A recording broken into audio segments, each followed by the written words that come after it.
आज हम लोग अम्ल, भस्म और लवण के बारे में सीखेंगे। तो अम्ल को हम इंग्लिश में एसिड और भस्म को बेस और लवण को साल्ट कहते हैं। तो आज हम लोग सीखेंगे कि अम्ल आखिर होता क्या चीज है।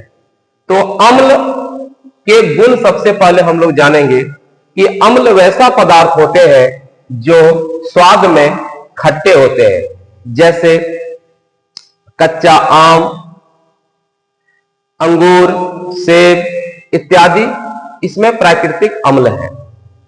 तो अम्ल स्वाद में खट्टे होते हैं। प्रबल अम्ल विद्युत के सुचालक होते हैं। अम्ल धातु से अभिक्रिया कर हाइड्रोजन गैस मुक्त करते हैं। अर्थात जब अम्ल को धातु के साथ जैसे सोना, चांदी, तांबा इन सब के साथ मिलाया जाएगा तो वह हाइड्रोजन गैस मुक्त करते हैं। और अम्ल नीले लिटमस पत्र तथा मिथाइल ऑरेंज को भी लाल कर देता है। तो ये अम्ल का कुछ भौतिक गुण है, लेकिन ऑर्हेनियस ने इसे एक अलग सिद्धांत दिया जिसे हम ऑर्हेनियस का आयनिक सिद्धांत कहते हैं। अम्ल वह पदार्थ है जो जल में घुलकर हाइड्रोजन आयन अर्थात H+ उत्पन्न करता है। अब जैसे HCl अर्थात हाइड्रोक्लोरिक अम्ल को जब हम जल के साथ अभिक्रिया करेंगे तो हाइड्रोजन आयन और क्लोरीन आयन का निर्माण होता है, जिसमें हाइड्रोजन पर प्लस अर्थात धन आवेश एवं क्लोरीन पर ऋण आवेश अर्थात माइनस हो जाते हैं। उसी प्रकार से H2SO4 अर्थात सल्फ्यूरिक अम्ल को जब हम जल से अभिक्रिया करते हैं तो 2 हाइड्रोजन आयन और SO4 माइनस माइनस का निर्माण करते हैं। इसमें 2 माइनस माइनस का अर्थ होता है यह एक प्रबल अम्ल है।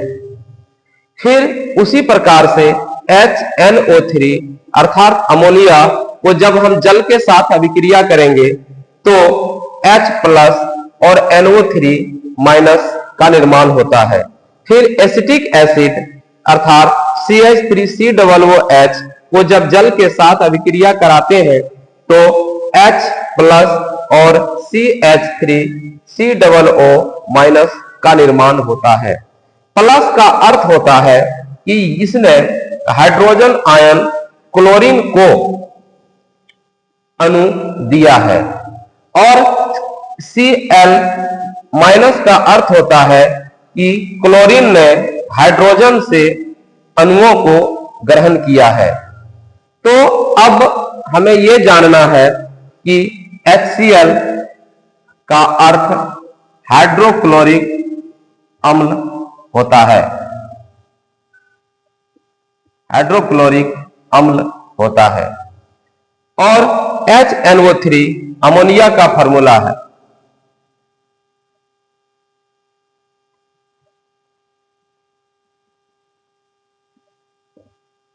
अमोनिया का फार्मूला है। इस प्रकार से यह ऑर्हेनियस ने अम्ल के परिभाषा को परिभाषित किया है।